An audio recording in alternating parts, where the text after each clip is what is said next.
Cost कोत्तात आनी व्हड बार घेवन आसात ती म्हजेशी येयात आनी हांव तुमकां समाधान करतलो. म्हजे जेजू तुमचेर घेयात आनी म्हजे लागीं शिकात, कित्याक हांव शांत आनी ल्हानवीक काळजाचो आनी तुमच्या जिवाक समाधान मेळटलें.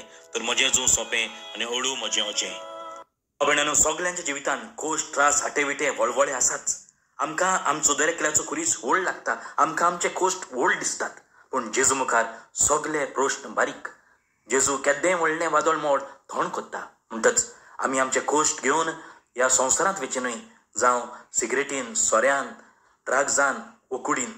हातून आमकां केतूनच जबाब मेळचो ना. म्हणटच आमी हे सगळे कोश्ट घेवन जेजूशी वचुया. तो आमचें काळीज मन शांत कोत्तलो. प्रश्न आयले, कोश्ट आयले म्हणून जीव दिवंक वेचे न्हय, पूण जेजूक आमचें जिवीत समर्पुया. जेजूच्या हातान तर हें जिवीत घातलें, नाल्यार तोच जाणें आमकां रचला, तोच आमकां सांबाळटा आनी हो प्रश्न तोच पयस कोत्तलो. तर जेजूशी खरी शांती आमकां मेळटली.